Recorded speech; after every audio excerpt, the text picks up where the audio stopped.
जमाते हैं लगे जमाते हैं मथुरा में साह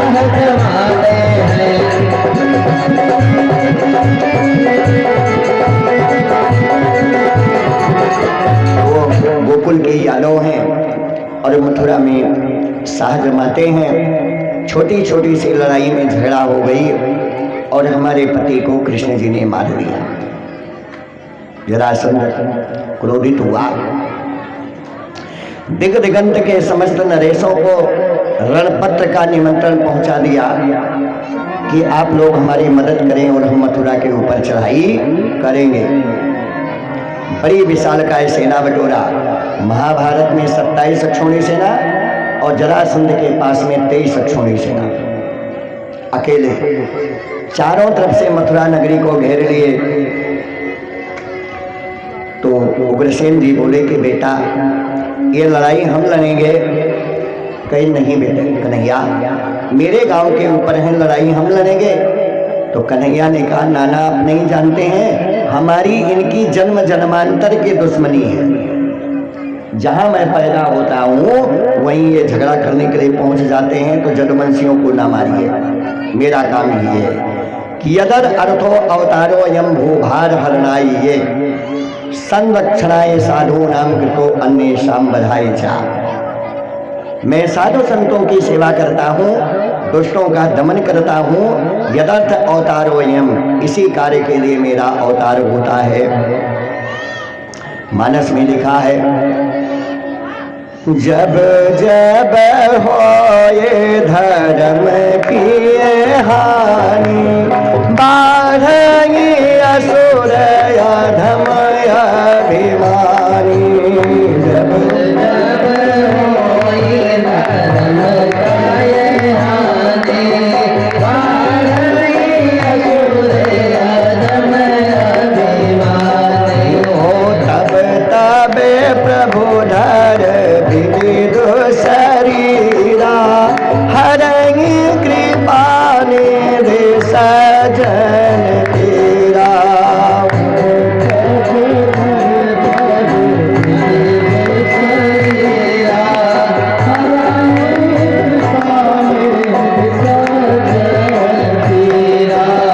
तब तब प्रभु धर विविध शरीरा हरहि कृपा निधि सजन तेरा।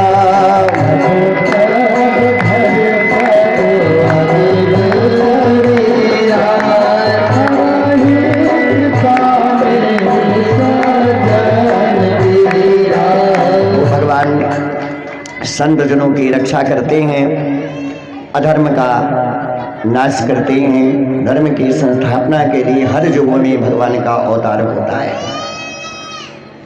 तो बलराम ने कहा भैया इनसे आप कैसे लड़ेंगे, तो शक्तिशाली हैं, हम नियत्ते हैं। तो कल की कथा में बताया गया था कि भगवान की बांसुरी का नाम था विषयानंद और परमानंद। कहीं पर यह भी लिखा गया है कि शिवस्तंभ जो शंकर भगवान है वो साक्षात कन्हैया की बांसुरी है। और बांसुरी को कृष्ण भगवान ने सीधी बजाई, सीधा, तो वो देवलोक में बजी। और इंद्र ने 4 घोड़ों से सुसज्जित रथ भगवान के लिए भेजा। दारुक नाम का सारथी रथ लेकर के आया। सुग्रीव, मेघपुंज, दूत और महावृषित और बलाहक 4 घोड़े भगवान के लगे जुटे हैं। अश्वा भगवान के रथ के ऊपर हनुमान जी गदा लेकर विराजमान हैं और दूसरे रथ पर मुगदर और जिस पे ताल के वृक्ष की ध्वजा लगी है बलराम जी आए। जरासंध ने भगवान को पुरुषा अधम कह करके पुकारा है, लेकिन उसका भाव है कि अधम पुरुषों को तारने वाले परमात्मा। कन्हैया से पूछे कन्हैया लड़के इधर आओ। कहीं कहा है कि क्या नाम है तुम्हारा, तो कहीं कृष्ण। आपने कंस को मारा, कहीं हाँ हम ही मारे। तो कहीं चुप्पे भाग जा। ये भाव किसका है? ये भाव खर और दूषण का था कि यद्यपि भगनी कीन कुरूपा, भले ही इन्होंने नाक कान काटा है लेकिन वध करने के काबिल ये दोनों बच्चे नहीं हैं। जरासंध की सेना ने भी यही कह दिया कि ये बच्चे मारने के काबिल नहीं हैं। कि होश में बोला जरासंध, क्यों हठी अकड़ कर चलते हो, और बस देव वंश के बाल सूझ क्यों बिना समय के ढलते हो। देव वंश के बाल सूझ क्यों बिना समय के ढलते हो।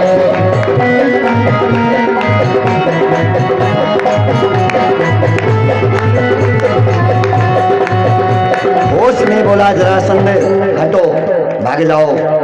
तो कन्हैया ने कहा नाना जी गलती आप कर रहे हैं, सूर समर करनी करें कहीं न जनावे आन, और विद्यमान रन पाए के तो कायर करें खान।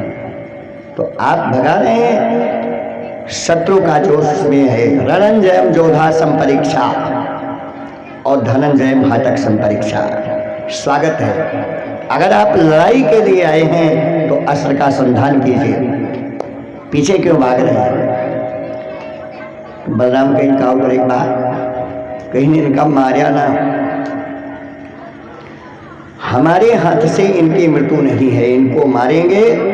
पांडवों के मध्य भ्राता भीम जी, उनके हाथों से मृत्यु है। जरासंध ने अपने अस्त्र शस्त्र का संधान किया और जग्राह वृथो रामो जरासंधो महाबला। एक दिन ऐसी लड़ाई में बिना रथ के और बिना शस्त्र के घायल और विदीर्ण अवस्था में जरासंध गिर गया और बलराम जी ने बंदी बना लिया। एक बार नहीं 17 बार जरासंध ने चढ़ाई किया और 17 बार मथुरा से हार गया।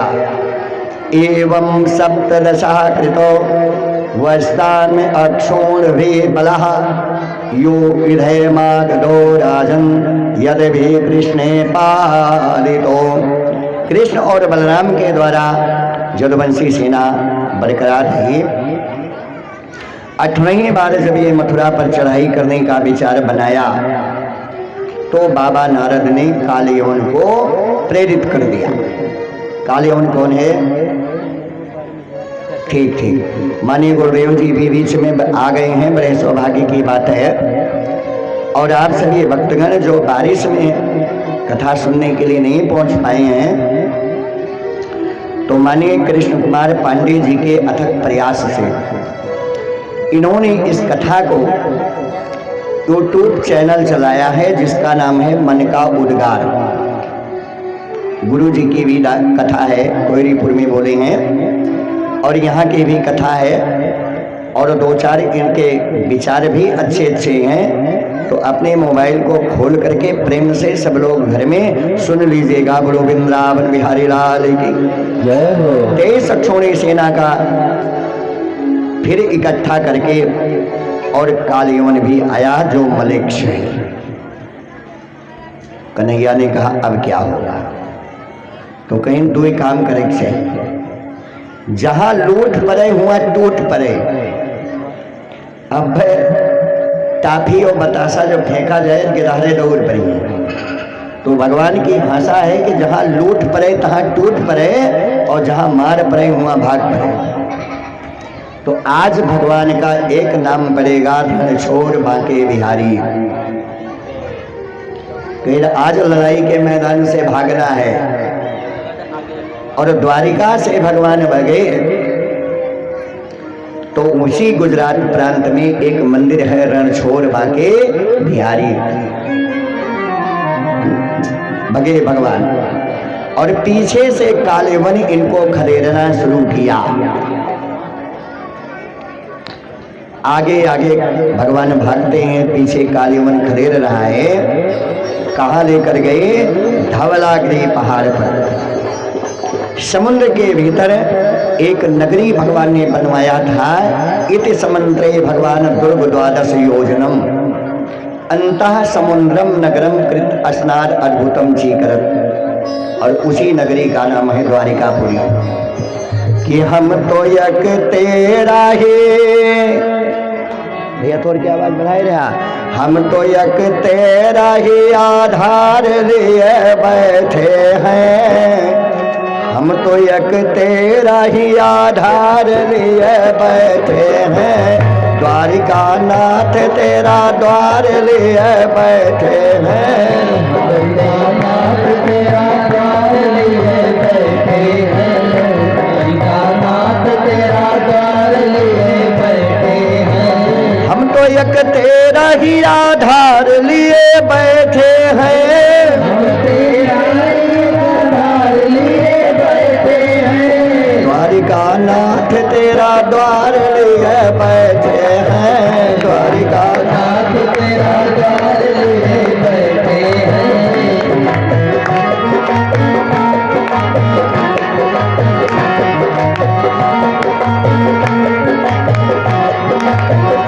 तो भगवान इतनी दूर नहीं थे कि हरिनासा पदे पदे, केवल एक हाथ की दूरी थी कि अब पकड़ी की तब पकड़ी।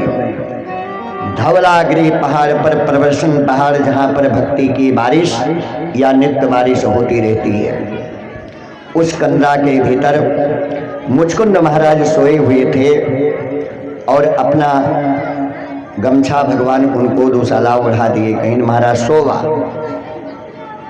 और पीछे से जब कालीवन पहुंचा तो उसकी समझ में आया कि भगवान जो हैं सोए हैं। उठ कन्हैया एवं छिपटो पे भगवान प्राविशत गिर कंदरम, जगाने का प्रयत्न किया लेकिन भगवान तो थे नहीं। मुचकुंद महाराज बहुत दिन से सोए थे और जब उनकी आंख खुली तो तत्क्षणात् भस्मात् भवत, वो कालीवन जल करके राख हो गया,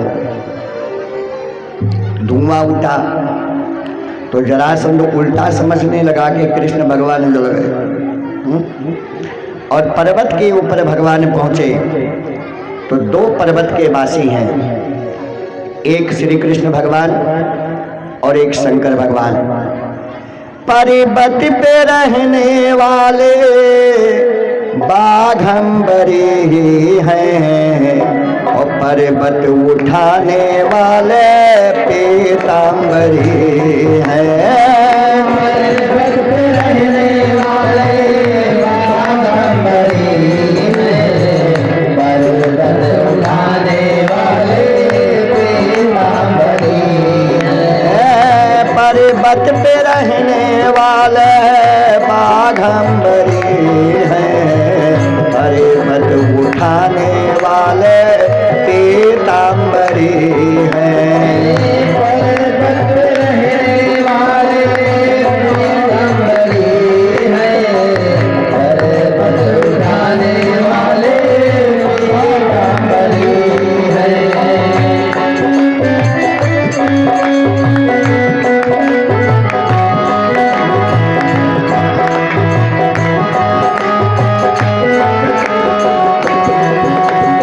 पर्वत के ऊपर शंकर भगवान रहते हैं तो क्या पहनते हैं? बाघंबर। और पर्वत को उंगली पर कृष्ण भगवान ने उठाया तो क्या पहने हैं? पीत यस्य अंबरः तस्य पीतांबरः, पीले वस्त्र को पहनने वाले कन्हैया जी हैं। और फिर मुचकुंद महाराज को भगवान ने दर्शन दिया, बोले सरकार अब आप अपने गांव जाइए। तो कई महाराज अब कौन गांव जाइए? तो बद्रिकानाथ आश्रम में गए, भगवान की भक्ति किए। और इस कलयुग में दक्षिण भारत के एक संत हैं जिनका नाम है नरसिंह मेहता। ये मुचकुंद जी का अवतार है, जिनकी भजन अनूप लोटा ने गाया था। परमपिता परमेश्वर की बहुत बड़ी कृपा है। अब रुक्मिणी के विवाह का प्रसंग सामने आया। मौसम भी ठीक नहीं है, शायद हवा ठंडी चल रही है। तो ईश्वर की कृपा है कि विवाह की तैयारी जो कुछ भी आप लोग किए हों वो आधे घंटे में सब लोग मंच के सामने आ जाएंगे। बोलो वृंदावन बिहारी लाल की जय जय राधा रमण हरि बोल, जय जय राधा रमण हरि बोल, जय जय राधा रमण हरि बोल, जय जय राधा रमण हरि बोल, जय जय राधा रमण हरि बोल, जय जय राधा रमण हरि बोल, जय जय राधा रमण हरि बोल, जय जय राधा रमण हरि बोल। तेरी चौखट पे आना मेरा काम है, मेरी बिगड़ी बनाना तेरा काम